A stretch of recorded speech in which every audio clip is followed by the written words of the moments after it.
size of hailstones. Hail the size of hailstones. Look, that's what they did to me. That's what they did to me earlier when I went out. It was either that, or yesterday, my mate did the trick with Bruce had a set of FPV goggles on earlier, but he said, have a go of me FPV quads. So I said, okay, I'll put these up here. Then I pulled the goggles down and that's what I did. Clown styly. And it's funny you should say it's hailing in New Zealand, because that's exactly what it's doing here, just up the road. And we probably saw I flew. We made in this thing the Believer, which we'll talk about in a second. In fact, we can talk about it right now. Already live. Yes.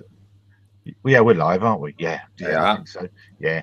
So we made in this Believer thing, and yesterday it was 28 while we stood out in the field doing it, and a nice brisk hot 28.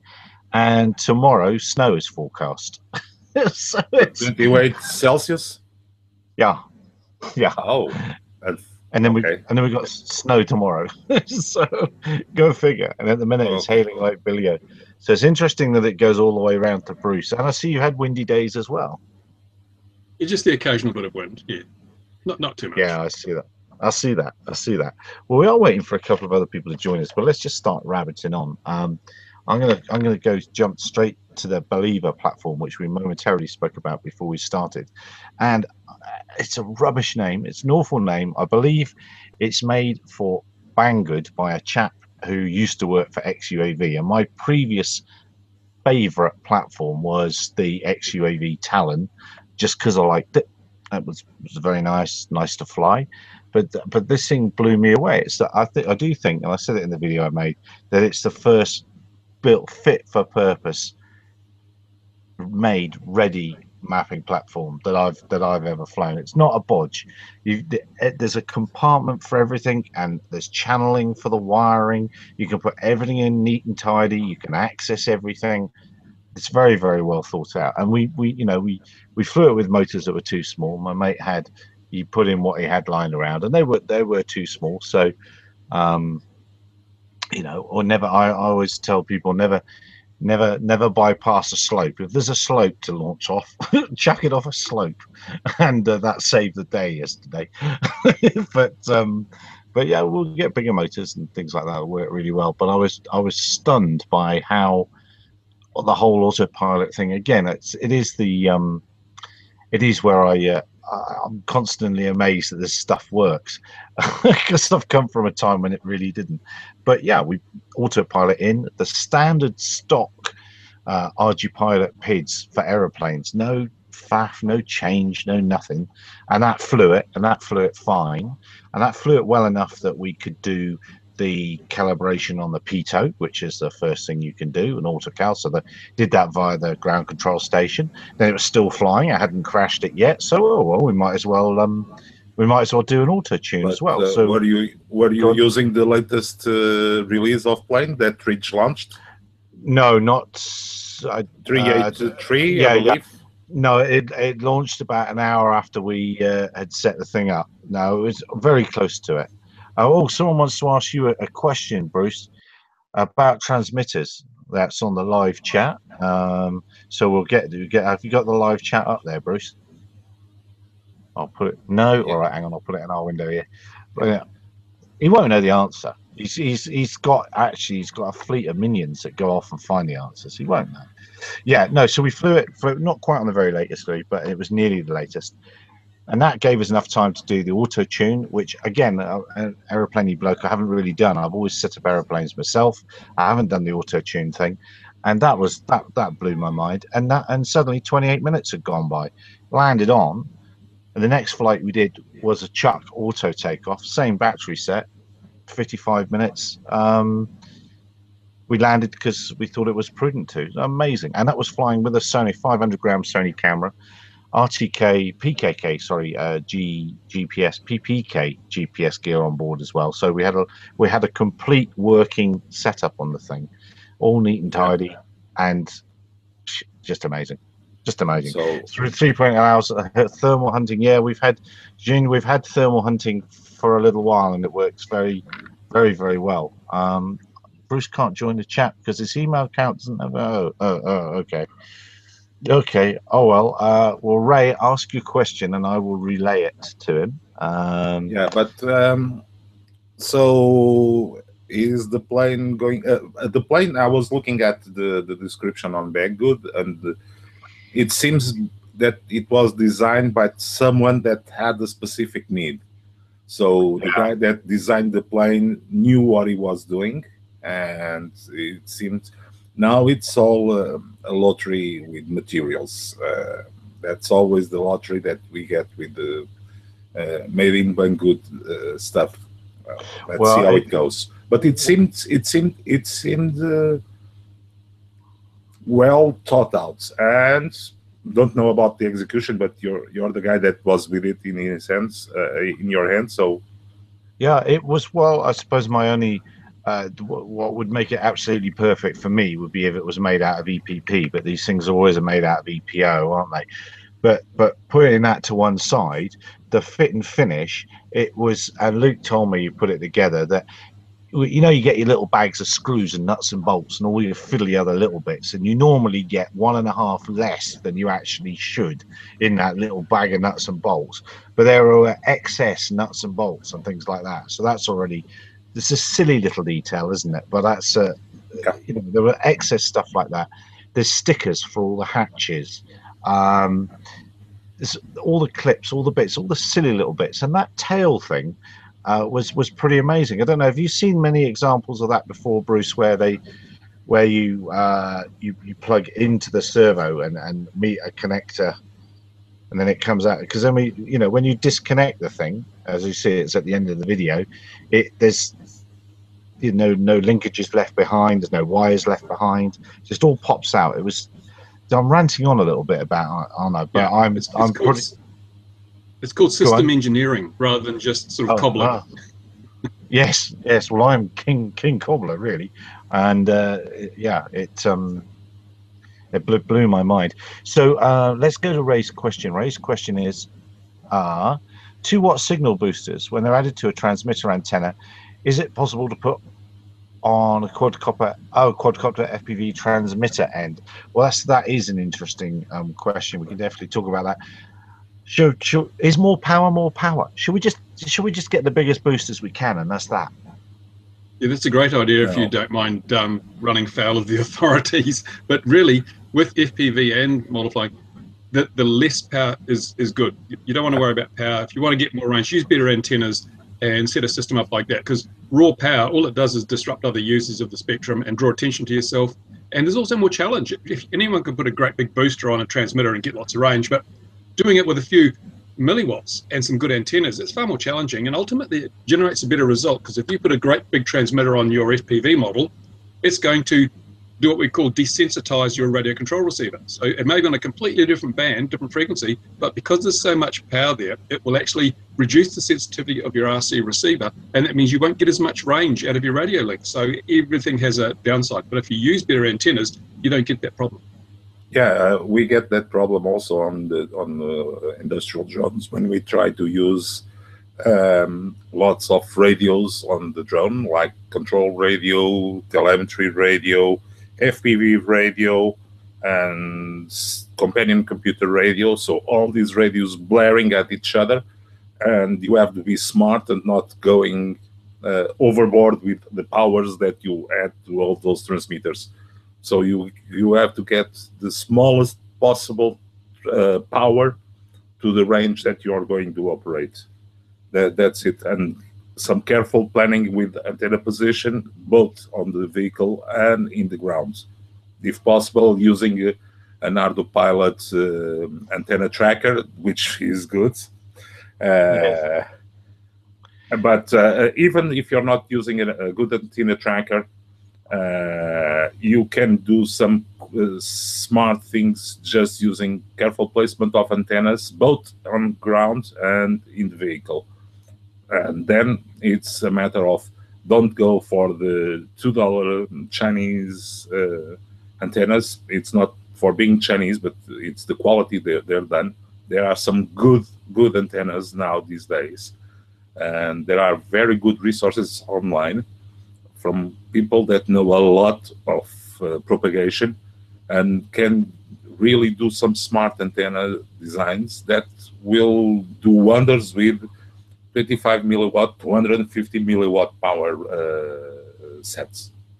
Yeah, I know. You can certainly end up, if your antenna is not correctly matched to your 2-watt transmitter, you'll be chucking as much power back into the radio. You'll be generating heat rather than signal as well. There's all manner of stuff. I had a little bit of an online argument with somebody about this in the week, so it's interesting that it came up. I'm quite interested in a new digital, well, not new, but it's a digital radio mode used for moon bounce, amongst one thing, point the antenna at the moon and get a signal back. And with Whisper, which is a digital standard, with 2 watts you can bounce a signal back from the moon, and with 10 milliwatts you can cover the whole of Europe if you do it right. So power, size isn't everything, as Bruce has told us several times. No, and just look at GPSs. What's the power that the GPS receives? It's what, Bruce? Do you have an idea? The power that comes to the ground on the GPS, it's ridiculous, the power, and you get good signal. It's a matter of good antennas. It's a matter of good antennas, and we all know that GPSs are always have a problem with good antennas. And if you have a good antenna and a good receiver and properly tuned, you get wonderful GPS reception. What size LiPo on the quad to send to the moon? Yes, that's a very Bruce will be able to work that out. We'll get them out. We'll get Bruce to put a special video on that. That sounds like a job for the render farm to me. I believe it's two. No, the LiPo for the quad, it's about 2 Mavics. Wasn't there a Mavic that went to 8.5 kilometers? It's about 2 Mavics. Yes. Yeah. I think there was a few like that. As Jean-Jacques says that long range and regulations don't. He's got a slide rule. Very good. Yeah. Sometimes you can get long range and regulation, but you have to get special permits. Yeah, no, more power very often, isn't it? You're going to flatten the battery. That's another thing. If you've got a smaller battery, a smaller transmitter, and you're running it off the same battery, you're going to get longer out your flight battery, which is what you want anyway. 25 milliwatts, I can certainly get within the proper line of sight and stuff, and allegedly you can get it a little bit further, but I wouldn't know about that, obviously. I mean, plainly. I think someone a while ago, Circular Wireless, did a test with their helicals and their circularly polarized antennas. I can't remember the exact range, but it was many tens of kilometers on 5.8 gigahertz with a 200 milliwatt transmitter. It's still all down to antennas. Yeah, and 5.8 is actually going to be in a world of hurt soon, because it's the frequency that's been given to vehicle for the modern autonomous vehicle world. And 5.8 is about to get very busy indeed. And how does that will engage with that notice from CTIA and about using the Wi-Fi frequencies? Don't get me started down that one. Yeah, that is the can of worms that you've opened there. It's CTIA, isn't it? I think, what were they called? I was going to actually come up with a little bit of a quote of what they were saying. Let me do that. Let me do that if I can find it. There are American regulators that are going to, well, here we are. CTIA, the Wireless Association, today called on the Federal Aviation FAA to recognize that commercial wireless networks offer the best communications platform to support America's fast-growing drone market. CTIA and the wireless industry are working with policymakers to boost investment, innovation, and jobs by creating a national framework for FAA management of US drone airspace. Now that should be quite. I don't see what they want. Do they want to get people on 2.4, on 5.8, or do they want another block of spectrum? they want to be the gatekeepers to unmanned traffic management systems, and they want to take a cut for every, a micro payment for every flight that you take, and that's the none of this unmanned traffic management thing is based on fact. And this plays into that other thing that happened this week that I seem to have completely not bothered to put on SOS News at all. And I've even is it on Ignore? I know Bruce did a video about, was it Aerolínea? I can't even remember. Aerolíneas Argentinas. Aerolínea, yeah. That was rubbish. Rubbish. I'll have to start painting my drones on white, because that way we can know for sure that it was a drone that smashed on a plane, because white painting markings on a plane is a good indication that the drone hit the plane. Right? Yeah, there'll be no white lampposts on the airfield anywhere. Yeah, it's guaranteed. And interestingly enough, I noticed some of the new FPV gear, digital 5.0, digital 1080p 60 frames a second, they're actually going on to the 5.8 gig Wi-Fi band, because it's digital, so they can use Wi-Fi. They're using ridiculous power levels, of course, to get the range, but I think we're only being tolerated on 5.8 gigahertz as it is, because, for example, here in New Zealand, part of that band's used for weather radar, and it's also already used for vehicle-to-vehicle operations. And this is another reason for using low power levels, because as long as you continue to operate under the radar, that is, you're not interfering with other services, then we'll get away with it. But as soon as someone starts bumping the power level up and the other legitimate users of the band start complaining, then you have the regulatory authorities coming in and starting to clamp down on the use of this stuff, because a lot of the stuff, most of the FPV stuff being used around the world is being used illegally on 5.8, because it's either too much power or it's in part of the band that's not actually allowed for that sort of application. So we've got to be careful with that. Yeah, absolutely. It's not ticketed for aeronautical mobile, which is what it would need to be. And they're I think, did you just hold up an Amway thing there? You're being asked. Digital communications are being mentioned in the comments as well, and that is the way forward. The digital modes definitely are the way forward. What have you got to review there at the moment, Bruce? This is the Retech. It's a Chinese-made system, but it actually looks pretty damn impressive, actually, with specs. It's got over 2K of range, and it's obviously designed for balloony drone things, not for mini quads and stuff, but it seems to be quite resilient. The link, I've had a bit of a play with it. It seems to be working pretty well. I will be doing a full review of it for those that are interested. But it shows there's now I've got 3 digital FPV systems here. One of them operates on 1.2 gigahertz, I think, 1.3 gigs, which is interesting again, because that's been tested out by some people out to nearly 20 kilometers of range.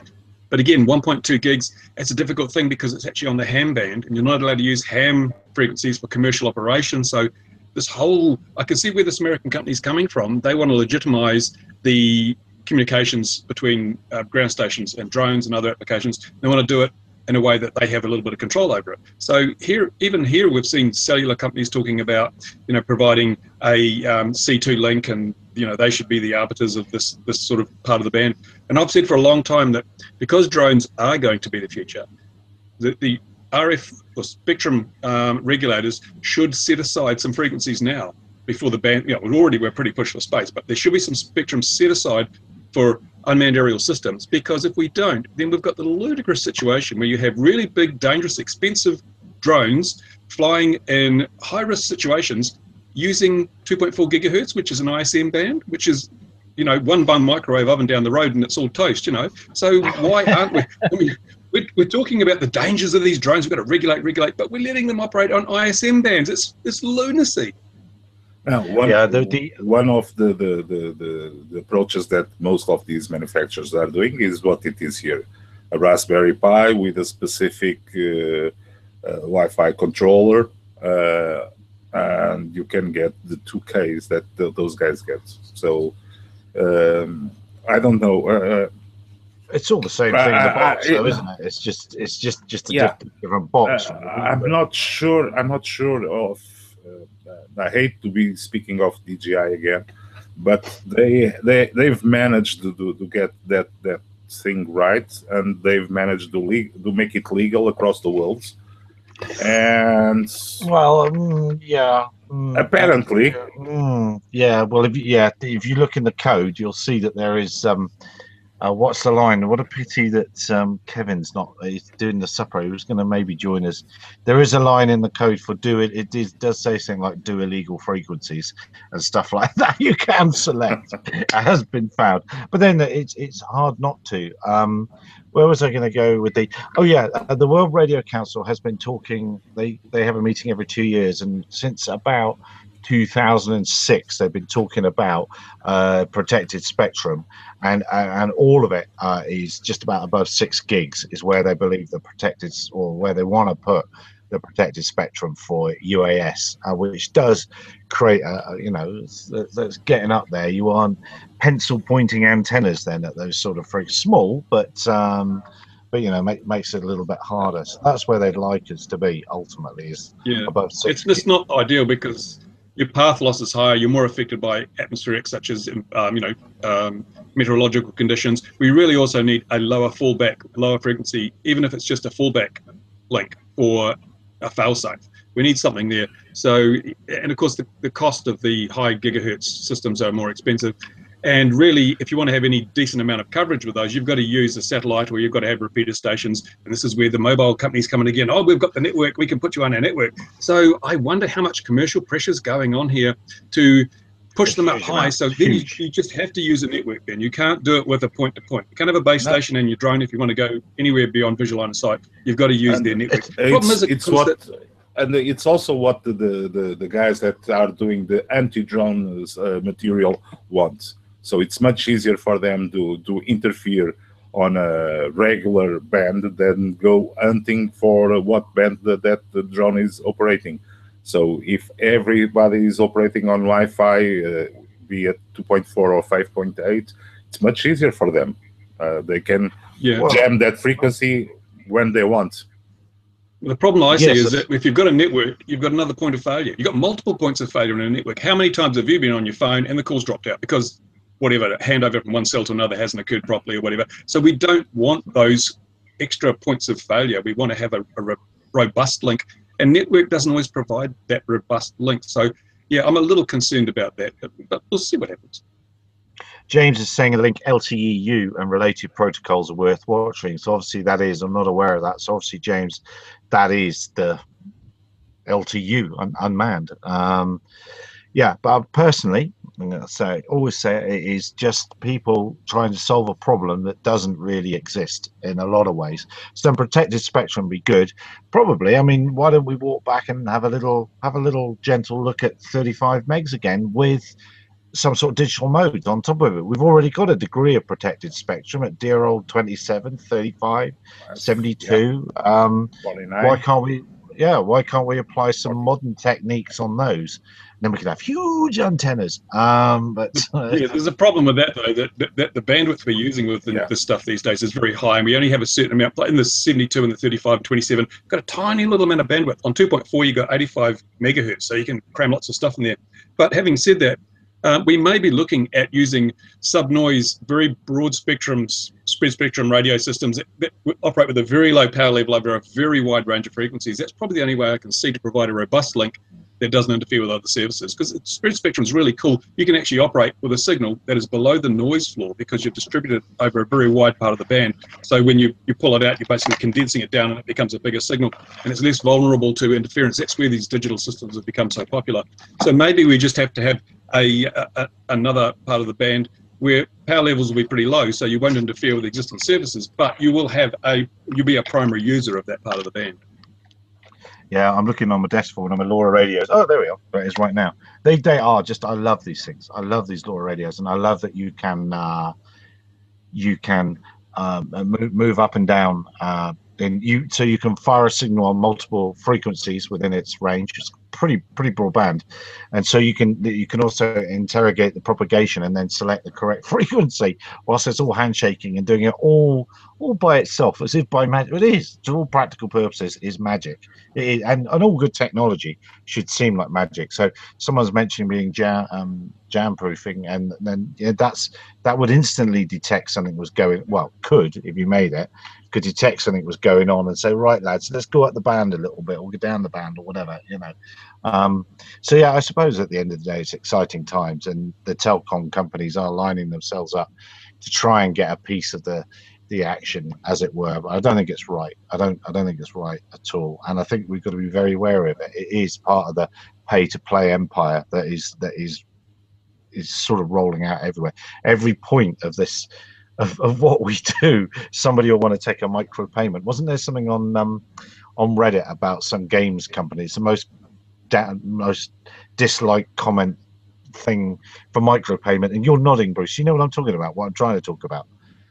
Yeah, that's becoming very prevalent, I think, in the gaming community, where you used to be able to just play the game. Now you got to buy so much stuff just to play the game, or you spend 40 hours getting enough credits to activate a particular character, where you can just hand over a handful of cash. So who has the most money wins. It's the same in the game. It's the same in real life. Yeah, it's coming our way. I think, sadly, it's coming our way, and we've got to watch out for it. And you mentioned it in the video as well. We spoke about it before. It's then people come in with which country has the most ridiculous rules, and then this week or this month it's India. India wins the prize, wins the prize big time. And I can't believe I'm seeing comments in forums and Facebook and stuff like that, where people are saying, well, we're looking forward to these regulations coming in, we can't wait. And I'm thinking, oh, come on, you've got to be bloody commenting. Did you watch Alan Yu? Did you watch Alan Yu's recent video where he was saying there's people in the drone industry saying they are begging for more regulation. They want more regulation. They think this is an industry that needs more regulation. And I'm thinking, these are people trying to protect their position because they're already approved and they're already operating. It's not regulation for the sake of safety. It's regulation for the sake of protectionism. Absolutely. Safety is we say every week, that has nothing to do with this. Nothing to do with it at all. It's micropayments and it's money. Micropayments? Come on. With the announcements of last week from DJI with that flight hub, it's not exactly micropayments. And I'm sure that one such system of DJI flight hub can be extended to casual users and not. What do you mean by what? Is there a price to fly in that, or are you just saying it's a UTM system that they bought It's out? A UTM system, the flight hub system that they do real telemetry, team management, fleet management. They do everything on the cloud. You pay a subscription. That wouldn't be the one that recently was rolled out in Japan, would it? And used there. I'm not sure. It was launched last week at the fair. In the trials, I hear that there's some other sides to that UTM coin, and some other opportunities were made available to suitably qualified people very quickly. And I hear that. I hear that they really should be paying the bonus, the bug bounties, which they're not, because they're inviting all sorts of register. John, it is register your credit card to take off. That is what's coming. But yeah, I hear all manner of woe is going to come down on that system before long. So I wouldn't tout that too long. And also, you've got to say, will each country accept that DJI system? Will they accept the DJI UTM system? I don't know. Or is it just force? Can they just force their way in? It can win by default, because there are no other organized set of rules or tools. Well, I would just like to draw your attention to the front page of a popular website called SOS News, where if you click, I can't remember what we call it. I saw it. If you click that, then that will file a flight plan and get you into UTM and get you into an air traffic system in America and in Europe and in England. Yeah. Who's the commercial harm on that system? Is it a worldwide established player, or a bunch of guys that are fighting inside a cat? A backfielder with cats? It is one of those many companies that wants to do that sort of thing. And that's another point where there's a rush to take your money, be it AirMap, be it Altitude Angel, be it DJI, be it whatever.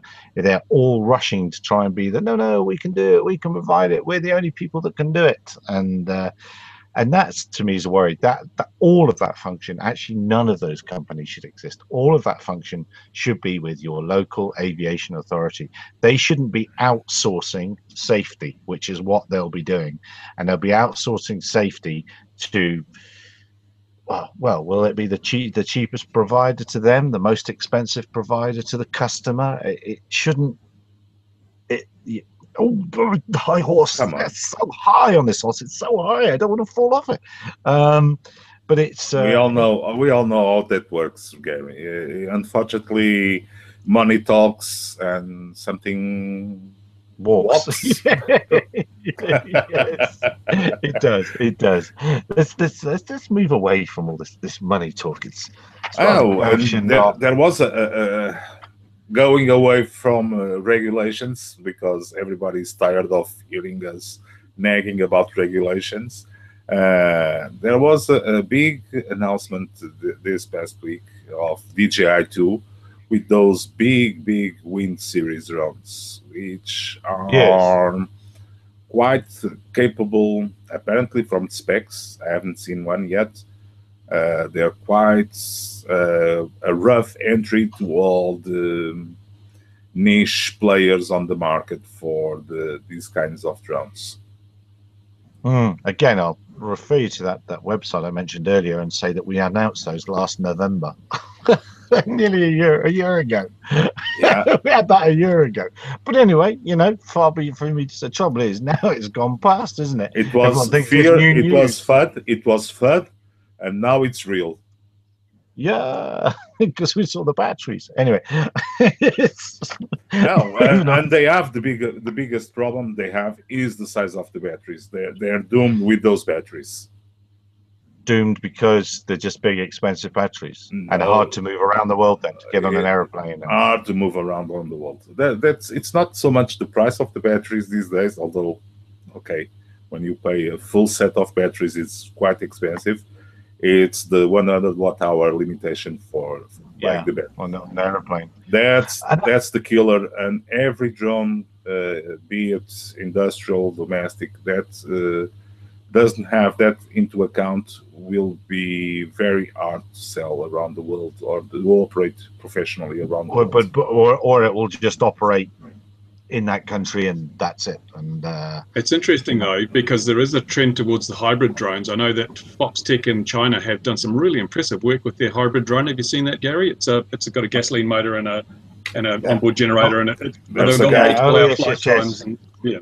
There's a guy here in Spain also doing one hybrid drone, but you also have some specific rules to move petrol engines inside airplanes. So for the moment, Bruce, we have to go to your small drones. Well, and Tim V, I'm just going to answer Tim V in the chat. Tim V, the honest answer is I don't know. My mate Luke has gone and bought a pair of motors today. I don't know what he's bought, but he's very happy about it. So that's what'll go in that Believer, and then we might have another auto tune or whatever. But we're looking. He's looking to get about 90 minutes flight time is what he wants out of it, and he thinks we'll go to that. But I'm still jolly impressed with it. And then flipping back to small, 250 grams, and endurance and batteries and all those woes. Do we believe, shall I put it to you, do we believe that I can't remember what it's called, was it the Strix, Goblin Strix, something like that, from Ready Made RC? They're counting 60 minutes or more flight times with something that's less than 250 gram, a 60 centimeter wing. I don't know, has anyone seen it? Have you even been given one yet, Bruce? No, I haven't got one yet. But I did watch the video and looked at the webpage, and 60 minutes might be pushing it a little bit. Notice that, I say, with lithium-ion batteries, and that'd probably be without the FPV gear connected, and on a good day with a tailwind and a bit of lift. But yeah, I mean, sub 250 is going to be a really interesting category, because sort of around the world regulators have said under 250 grams, we don't care. We don't want to regulate kids' toys. Of course, New Zealand's an exception to that. But so what's happening is the manufacturers and engineers are focusing now on sub 250 grams, because it may be the last bastion of the hobby where there's any freedom around.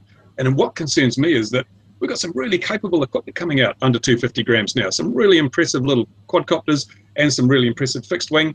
And sooner or later, the regulators are going to say, oh, we didn't know they could do that. We better lower it to 100 grams. And because it's not so much the safety, it's that I get the impression looking at, take the Indian regulations, for example, it's not about safety, it's about control and restricting access to things and making sure that the authorities have the upper hand. You know, look how many times drones have been used to expose things where bad things happening, like in America with the river of blood and stuff. And in a way, the authorities don't want to be embarrassed by the fact that people have got these little toys and they find out all the stuff that they shouldn't know about. So I'm thinking maybe the 250 gram limit is going to actually come down as the technology improves, and we're going to be fighting a battle to try and keep ourselves in an unregulated space in terms of the mass of the craft we fly. But yes, certainly the things are improving and going on at a massive rate. And to that end, actually, I've been working for the last couple of months on some very small FPV models, which I hope to be rolling out in the next few weeks on my channel. And again, these are really small models, good flight times, and well under 250 grams, which opens the hobby up again to everybody. It's the 90 millimeters quads, right, Bruce? Which is, I believe it's are becoming of fashion for the small drones. Brushless 90 millimeters, right?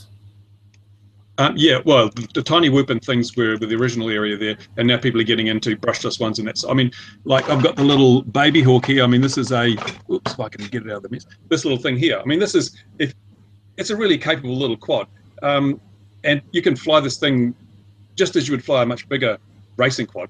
But the real thing is also in the fixed wing, because you've got long range, a crossfire long range system. It's a tiny little receiver. It'll give you tens of kilometers of range, and you can put a FPV system. You can make a sub 250 that will fly these days easily 10, 15 kilometers. And so the capabilities have just gone through the roof. Sorry, mate. Well, that smaller crossfire, because I don't know him exactly, and old Trappy is going to have a chat with you. I forgot to call him back, actually. We're going to have a chat about this. The stuff, but will that do the FLARM output as well, the small one? Because I don't know all the sizes. I'm not sure about that, but I mean, it's probably not such an issue on the small one, because people are going to be using it on very small models where the risk to general aviation is much lower. So, and I think with the sub 250, you're flying under the regulations anyway. It doesn't matter. But yeah, as I say, the capabilities are just increasing at an alarming rate, and regulators will not let that slide. They'll say, oh, no, sorry, these are just as capable as a bigger drone. And although it may be safe, we need to make sure that people are using these things appropriately. No. Well, even if that Nano Strix thing is doubling up what it can do, and it can do 30 minutes, even if it can only do 30 minutes, it's still flipping amazing for the size that it is. And a few years ago, that would have been, back in the early days of electrics, that would have been your 2 minutes is over, mate. With your great big hulking battery packs. And that just would beat so many smaller military systems into a cocked hat. For a little bit of foam, it'll have a better video link, better control link, better battery, better endurance, and it doesn't cost you $500,000 a pop or whatever. So it's quite amazing.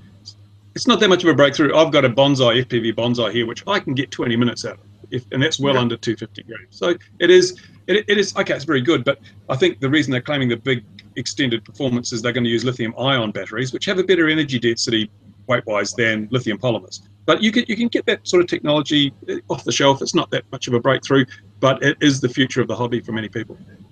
And we'll also bring it back to the Debbie Downer subject. It does play into electronic identification, which does play into all these network providers wanting to do that small device, because that's what they want in India. They want everything to carry a personal ID. I can't remember what they were calling it, and it would announce its presence and stuff like that. And that is being, I guarantee, directly driven by the same crowd that is having the meeting to tell the FAA, oh dear FAA, it's the same crowd, and they're in India, and they're in India with other players from the US, and their fingerprints are all over that, all over those regs.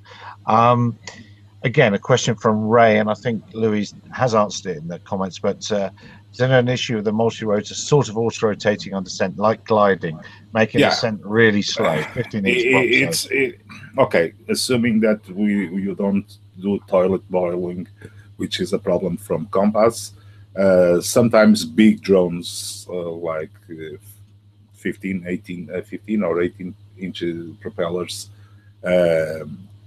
do have a tendency to glide if you don't have the control of the motors. Some ESCs have the brake system enabled, which helps a lot for that.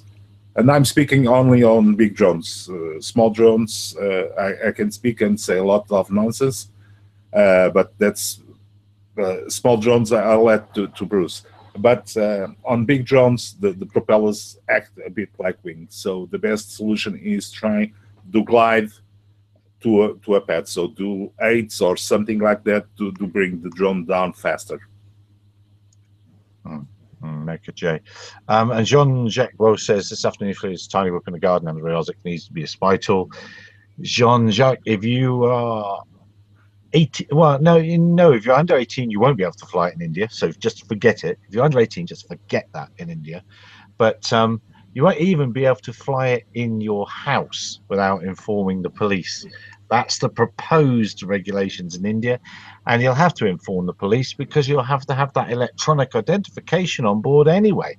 So they'll know anyway, and they'll be using that cellular company in order to track you anyway. Am I ranting? I'm ranting on too much about that, aren't I? I really am. I really am.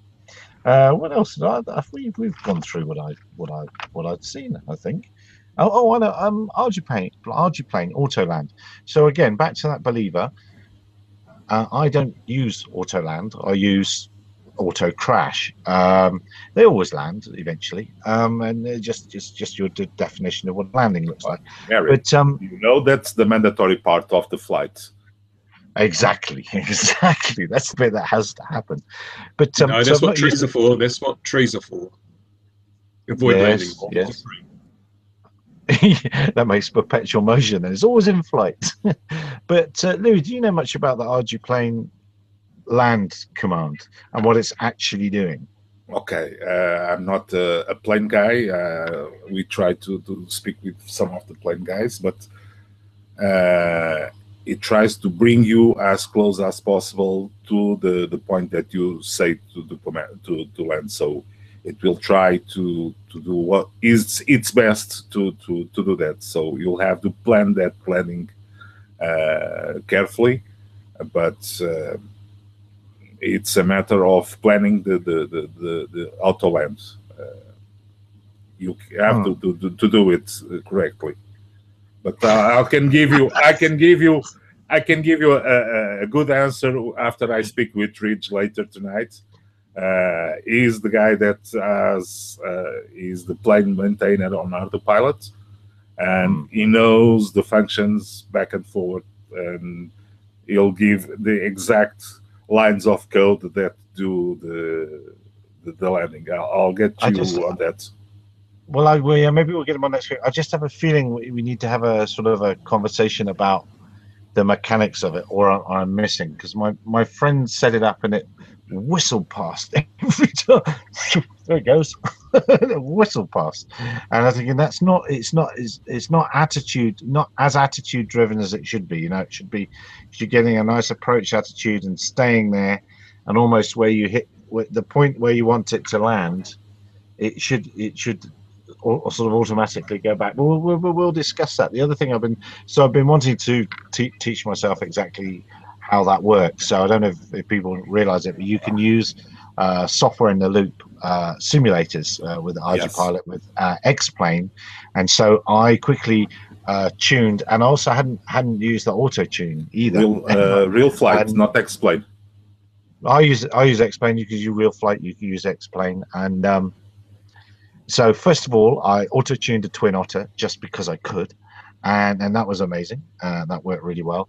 And then I'll work through that. But the point I'm going with that is snow forecast next 2 days, horrible weather.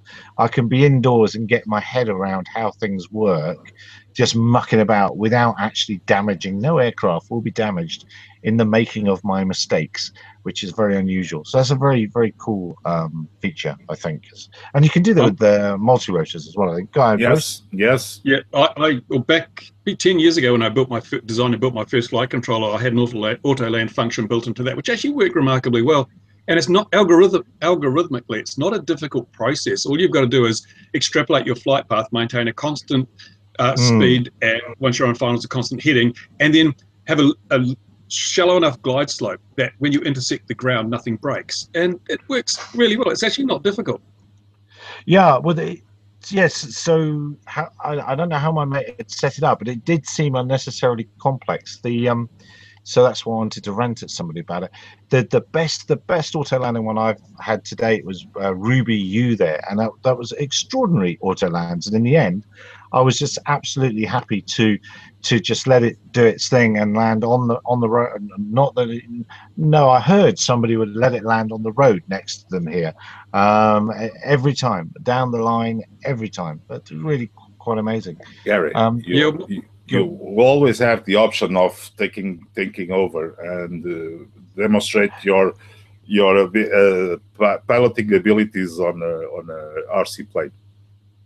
Well, yeah, that's the thing, isn't it? I mean, but that's why I haven't used the auto land function, because I've always personally crashed them rather than let the computer crash them. I feel a sense of pride, and the computer would get upset if it thought so. Text parameters need to be set, Jean. Yes. Okay, text correctly. Yes.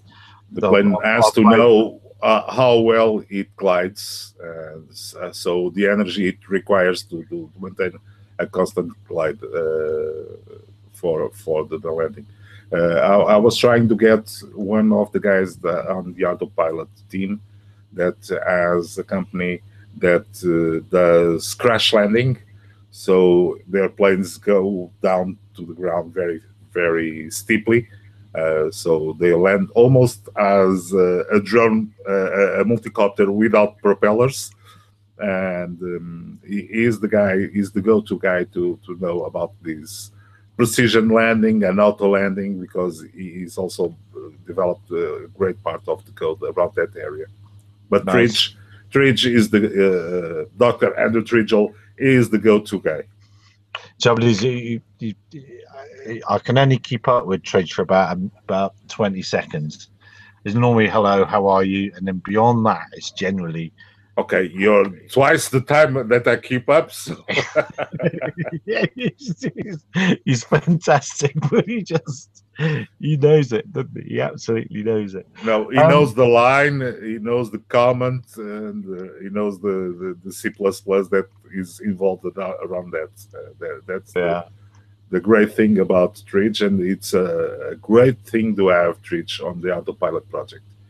James is saying deep stall is that feature, and that's. Yeah. But I don't know, dear viewers, if you've seen the Raven, the American thing landing, that almost re-kits itself, but that's why it's made of carbon fiber, isn't it? You've seen those things hit the ground. It's quite amazing when they deep stall and then it's quite extraordinary. No, but Michael company planes are prepared to do the deep stall, and the wing jumps off and everything, and they carry the regular autophotogrammetry material, and it's quite impressive what they do with those planes.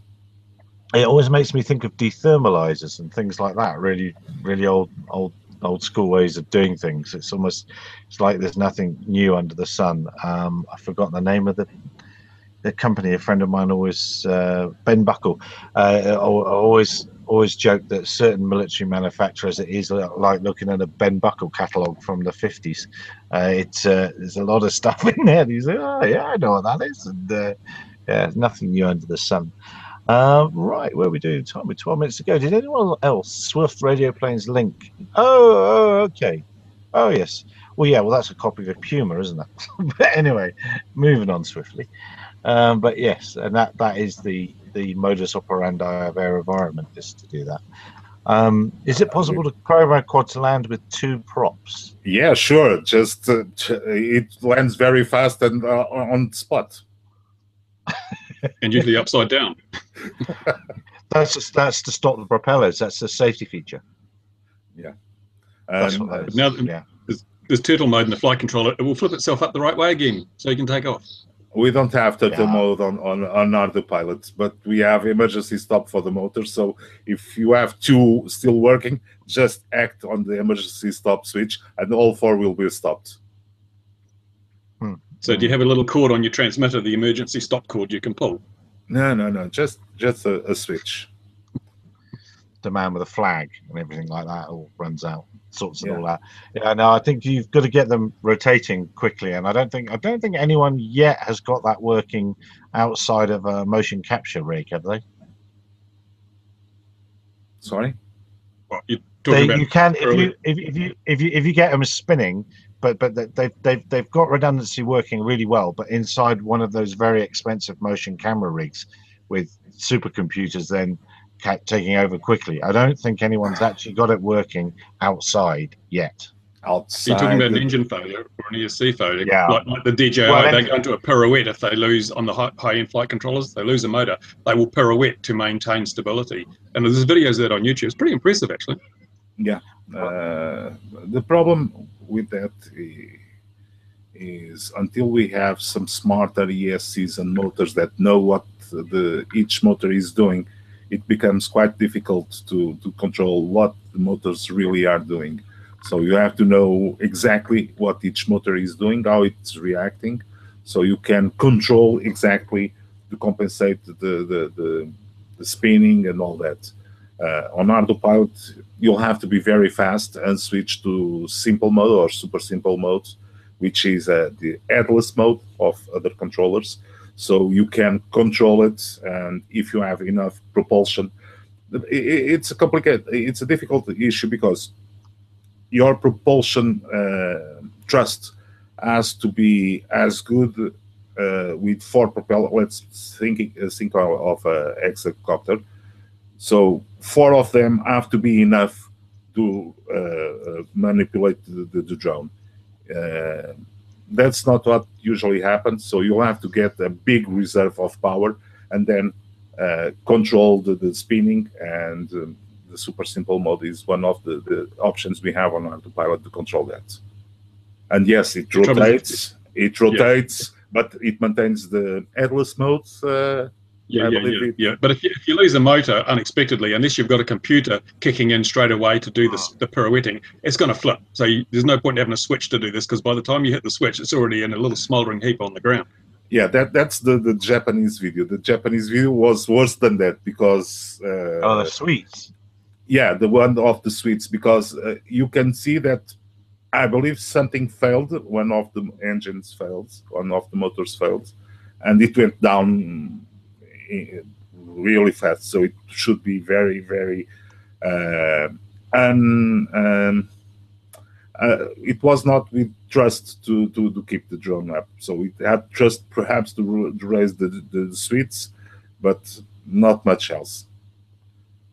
But it's a problem which you don't require motion capture systems to maintain. You just need a smarter system that would engage the super simple mode, the headless mode, on the flight controller to be able to control yaw while the drone is spinning. Yes, well, indeed. Thank you, Professor. No. That's Dr. Andrew Tridgell. Yes. So with that, gentlemen, does anyone else have anything else? Well, let's talk about that. Tell me about that drone strike. Tell me about the carnage caused, Bruce. It was terrible. The airliner was making an approach over a amusement park, and a drone struck under the left hand, under the commander, they call it, but the pilot's window. Drone struck the aircraft, and then apparently, according to another tweet, it bounced off the right-hand engine, and so that was how it did that. I do not know, but who knows what happens up there with these drones. But there's been no follow-up, I think, and as I mentioned in my video, I wonder if it's just the airline pilots raising the ante a little, because near miss with the aircraft has become so passé now, the media don't really bother about it. So now they're bringing real strikes into it. But the level of evidence is just so small and so. I mean, the one in Canada, there was no follow-up. There's been no investigation. Yeah, the paint of the drone on the plane. Yeah, well, everyone paints their drone. That's what you do. Yeah. Yep. Yes. But no, it's just we're just heading trying to raise the hysteria level. But I think it was really interesting to note that the media isn't really picking up on these things. The only time the media will start covering this is when someone actually gets hurt, whether it's an injury or a death as a result, because the media has already laid out this sort of image of drone hitting airliner, people die. And when it doesn't happen, of course, it makes them look bad, so they won't report that. And it's, I don't know. But the only solution, of course, is to register all the drones. Yeah, yes. but Well, that's coming back. That's coming back in America, isn't it? Look out! Here it comes again. Yeah. Yeah. You're going to register again. Yeah. And it's coming back under defense bill, the 2018 defense bill. Yeah, they're tacking it on the end of that.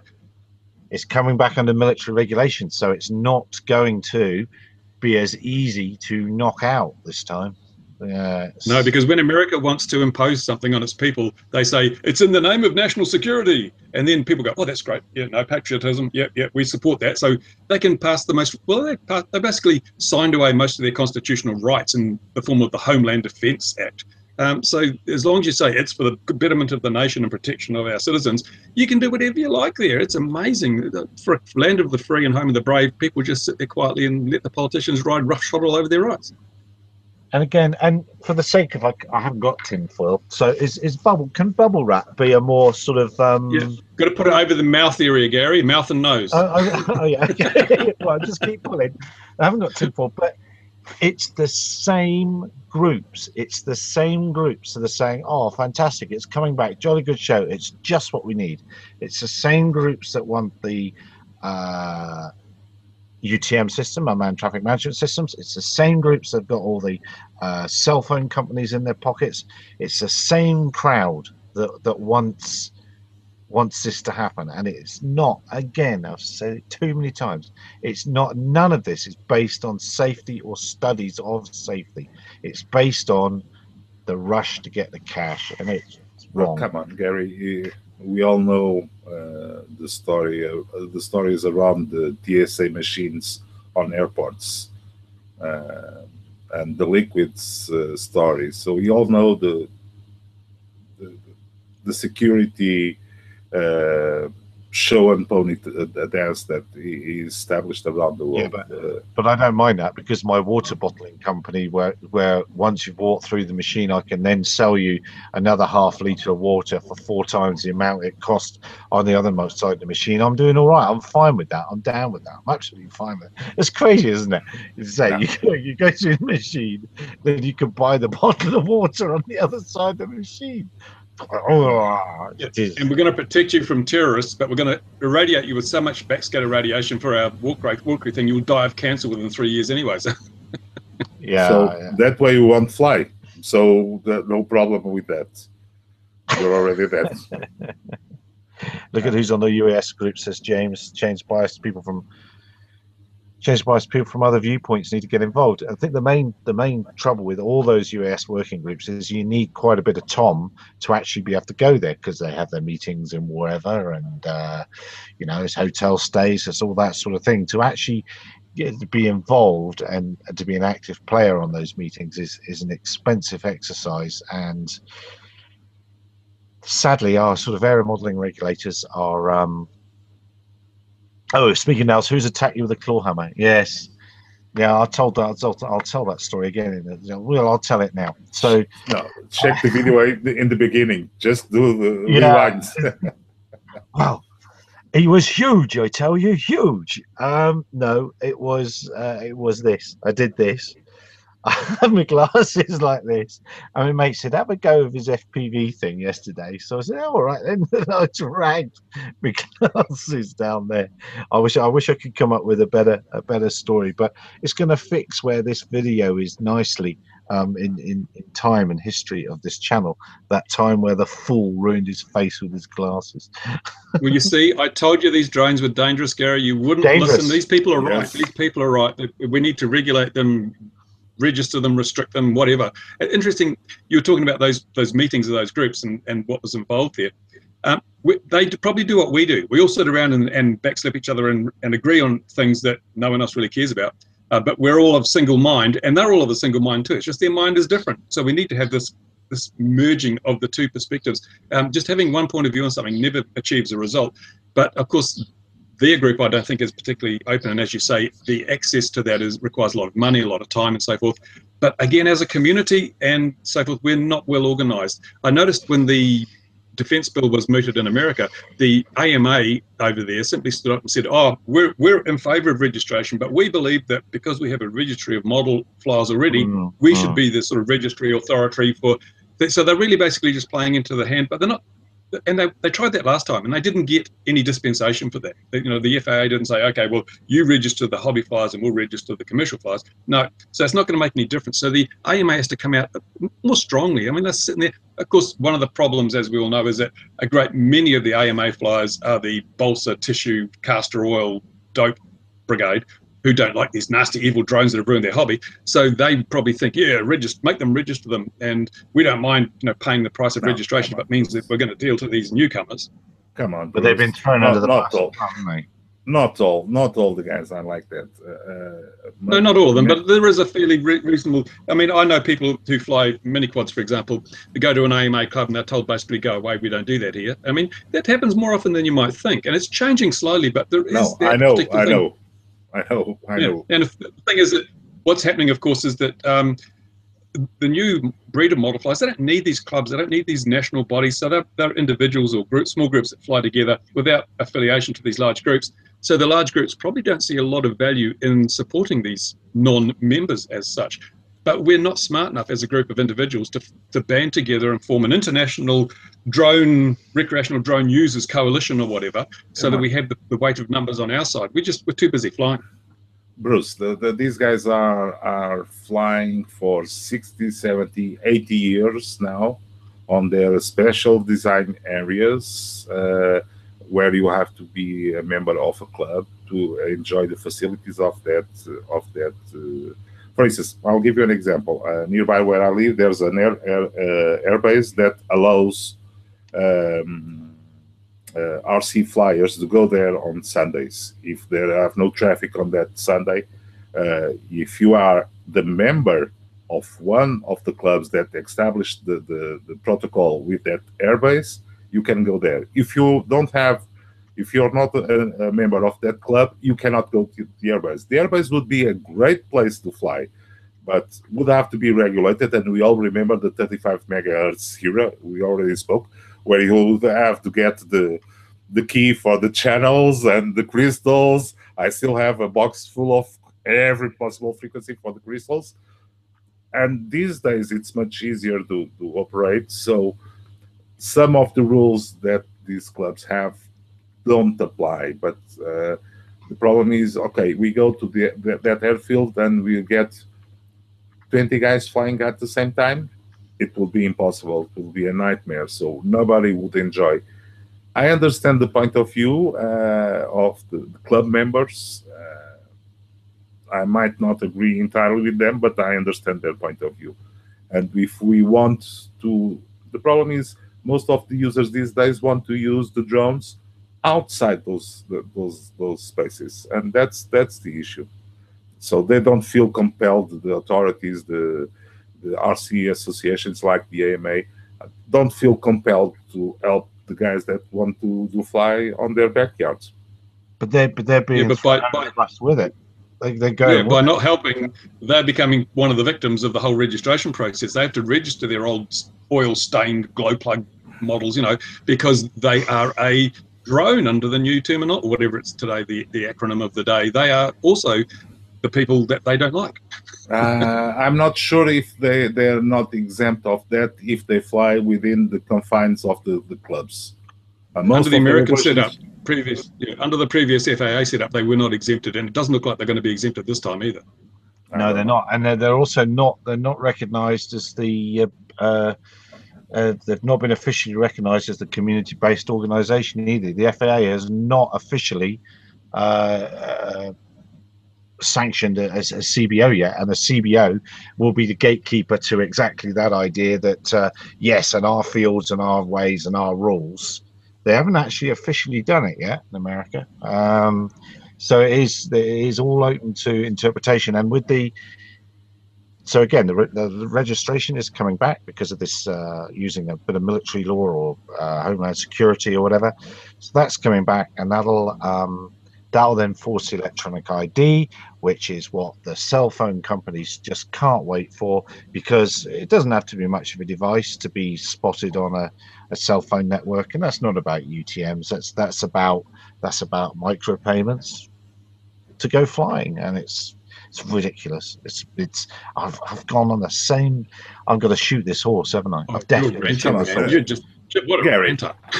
Gary, do you guys have for the cars? Do you have pay a road tax? Yeah, we do. We do pay a road tax. Yes. And you pay the road tax whether you you use your car or not. Yeah, yeah. So here you go. At least you only pay when you use the car with the drone law. Our road tax is built into our fuel. We only pay when we. Is it completely built into your fuel? Yeah. That's why our fuel costs $2 a litre. And how many electric cars are happening over there? There's not many. They've been exempted from because if you have a diesel, it's not built into the price of the diesel fuel. So diesel is much cheaper than petrol, but you've got to pay a per kilometre charge. Here in New Zealand, the government has said we won't charge electric vehicles a per kilometre charge until they reach 5% of the vehicle fleet, which is an incentive to sort of get an electric vehicle. But it's and a lot of people are importing used Nissan Leafs from Japan, which, for about $12,000, which is a third or quarter of the price of a new car, you can get a Nissan Leaf with 80% of its battery capacity left, reduced maintenance, almost zero cost of operation. Brilliant. So they're like hen's teeth. Everyone wants one. Yeah. The Nissan wanted to have their model was that they would take the batteries, the older batteries from those cars, and turn them into packs for homes. And not enough batteries have failed for that model to start working yet. That's how good those version 1 Nissan Leafs are, and very much coming into our world, where they look at young Peter Streeple with his electric aeroplane that he's got flying. So yeah, I mean, it's electric aeroplanes. It's the future. That's interesting too, isn't it? The Peter's project there. He doesn't need a pilot's license. He doesn't need to register it. It's unregulated, completely unregulated, up to 250 pounds or something dry weight. But if he's got a 251-gram drone, he'll again soon have to go through the whole process of registration and getting a 107 if he wants to. What's wrong with these people? Yeah, I know, and well, the argument there is because your life is on the line, you'll take a little bit more care, which is, I suppose there's a little bit in that. Yeah, Peter does have a pilot's license. Yes, he does, but the aircraft itself doesn't. As Bruce is saying, it doesn't require anything. You've got to keep the stall speed down as well, haven't you? You've got to design in there's certain parameters, certain operating parameters. But I mean, it's like it doesn't matter what you do. That thing is always going to pose more of a risk to a third party than a drone. But you still don't need to have it regulated. And as for the pilot will protect his own life. Well, I think we know by the way that people drive cars and the way some people fly aircraft, that's not always true either. Yeah. It doesn't have more risk than a drone, because at least it has a guy that can shout to below, "Get off the way!" And on a drone, you don't have anything to shout, "Get off the way!" Above and beyond in the comments, one of our dear followers says, "Net neutrality fails Verizon and the others block the apps." And yes, Verizon is one of those companies that is working with the FAA, blah blah blah blah, and that's Skyward, I think, as well, isn't it? It's owned by Verizon. So they also happen to have, he's put it in the comments as well, Verizon, Skyward, they also happen to have an unmanned traffic management system. Funny old thing, imagine that. So the future of this industry is sub 250 grams with micro power radios. And then, we're free of all this stuff. No, Bruce. No, Bruce. The future is virtual. You don't need to fly. Just fly the simulator and have fun. That's the future. It's interesting you said that. I think that, all right, I'll put a future hat on then as well. I would love to actually fly using VR goggles. That would be a fantastic way of controlling and being in it, and forget this whole hand flying business. That's. Have you not flown FPV, Gary? What's the difference with head tracking and VR? Like if you've got head tracker and you've got. You're still doing this. You're still doing all this. Haven't you seen our chair? Our chair where you sit down and you got the stick. It's like... Well, yeah. But what was that? Ron's electric chair, wasn't it? Isn't that what you call it? Yeah, that's right. I'm firing them up to the mains as I speak. That's right. What is the progress of that chair? I've got to do some work on it this week, actually, because the renewed interest now that the summer's here and we've got some fine weather. Yeah, oh, yeah, that's right. It's going really well, isn't it? And again, AR is the future. And funny you should mention AR being the future, because tomorrow at the same time, I'm having an extra special, another hangout with Drone Base AI, and they're going to show us their AI system, which, to be quite honest, I didn't really understand. So I'm going to talk to them tomorrow. I'm going to try and make Wednesdays into a sort of show and tell thing now. So if anybody has anything they want to show and tell, that's fine. And 2 or 3 times I've done it, these companies have said, and what are the questions you're going to ask? And I say, well, I don't think that far ahead. Like, no idea. Unfortunately or not, on the industrial side, is something that we are being faced every time to get some AI running on the systems to get them to do smarter things. We get a lot of overpromise and deficient delivery of most of the vendors in the market. It's something that it's a nice buzzword. I have AI on my system. You can plug it. The overpromise is completely. Most of the guys don't have a clue what they're overpromising. And then they go add on to the reality, and they crash and burn spectacularly. Yeah, but AI and drones, have you not heard of Skynet? Have you not listened to Mr. Stephen Hawking talking about the dangers of artificial intelligence? It's going to kill us all. Oh, I'm already dead. It's only a reflection of me that is already speaking here, so... Yes, so look, that's where they did the probes. It's the I thought it was the other end. Come on, Gary, you have some pixels. No, it was a full service. It was some burnt pixels on your forehead. Yes, the pixels on your forehead. Well, having grown up in the West Country, AI to me means artificial insemination. So when I see that all over the press, I wonder what on earth's going on. But that's another story. We're talking to County US. It's been mentioned in the comments. Look, we've gone 11 minutes over for no good reason at all. I wish we could bring people in the live chat into this a little bit better. I don't know how. I have to work on thinking about how to do that. Thank you very much for being there and doing that. 4G connection on a drone. Well, the trouble is with cell phone connections for your command and control on the thing is, as Bruce said earlier, if you have a dropout, then your link's gone. And not long ago, an ICAO meeting said it's never going to happen. There will never be 4G or LTE links. We won't let it happen. But I have a feeling Verizon and all the others are making it happen. I think there will be. No. And those same people who said that are now holidaying in some tropical resort somewhere courtesy of Verizon. Yeah, but the thing is, exactly where we operate and on the company, and when we do the wind turbine generator surveys, most of those areas don't have any cell coverage. So I don't get 4G, 3G, or even plain GSM. So, and I'm not speaking, I'm in Portugal, so I'm not in the end of the world. We have one of the largest coverage of the world on cell. If I go to Brazil, most of the wind parks don't have any coverage whatsoever. And most of the world is that if you want to go and have something that relies on infrastructure, forget it. You have to be always point to point. Where's your Iridium phone? My what? My FM radio? Your Iridium phone. Oh, my Iridium phone is not here. It crashed and burned some years ago.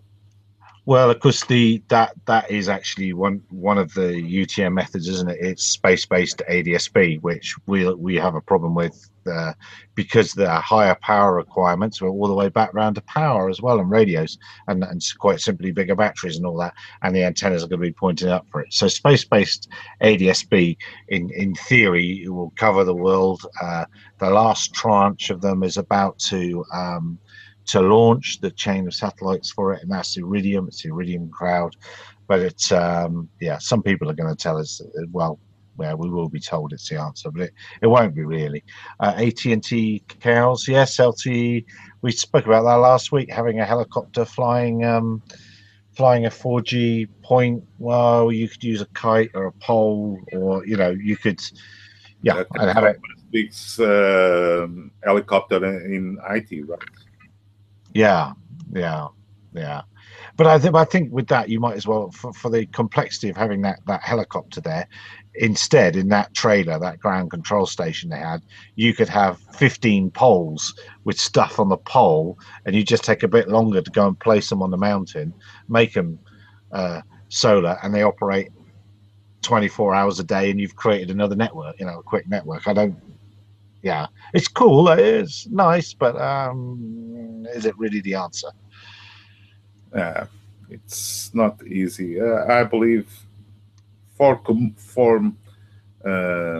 general usage, using the cell network as a signaling or authorization scheme like the guys from DJI do these days, it's viable. For commercial and industrial purpose, it's going to be a big mess if that becomes mandatory. But that's the whole rant. That is what all these people want. That is, and it's just maybe DJI providing it, maybe Altitude Angel, maybe one of, but they're all vying to be that person, and the regulators are removing themselves from the chain, as it were, handing over sovereign airspace to a foreign company. You can't. On the high horse. It really is. Look, it's 1:15. It's time to put the horse to bed. Put it in the stable, ridden hard and put away wet. Does anyone else have anything else before we go? Yeah, the guys that are of interest on Autopilot can go and help us close up the next release of Ardocopter, which has gone in beta mode this last week, and we want the feedback from everyone so that we can keep providing the best copter software that is in use. Absolutely. I am going to answer one more comment. They're saying Facebook trying with the communications. The people that are really winning with communications is Google, Project Loon. They're all around the world all the time. I get stupidly excited when one flies past here. I'll track them on ADSB and in a nerdy way, but they're winning in a big time, and they're getting data like nobody's business for high altitude communications and multiple chains, things. So they are the current winner by a long way. Right, run ends. Bruce, did you have anything else? No, I'm all done, mate. You're all done. What videos might we expect from you, Bruce? Well, I hope to get my micro FPV models up and going next week, and also these FPV systems, which have been trying to get some decent weather to test. But we've had, as you've seen, a little bit of a breeze here, which has slowed us down, and it's also been fine during the week with lots of wind, and then it's been sort of wet with lots of wind on the weekend. But today is not too bad, although I'm still wearing my winter shirt because it's not warm yet. Mad, isn't it? Yeah, also in the southern hemisphere, so snow tomorrow here. 28 yesterday, flying that thing, the Believer, and snow tomorrow. And what's coming up in your world, Louis? Yeah, for now, professionally, we are on a new cycle of the season for the wind turbine inspection game. So, and the new cycle now moves to the southern hemisphere, and operations in Brazil are going forward. One of these days, and while we are on the northern hemisphere and with some good weather, finishing up our next version. And on the personal side, we keep on Autopilot. Good stuff.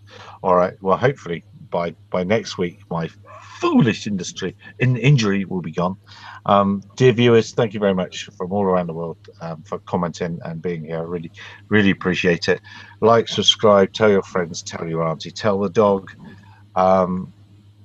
tell the dog at the homework. Whatever you need to do in the YouTube world. Obviously, tune into Bruce's channels, various.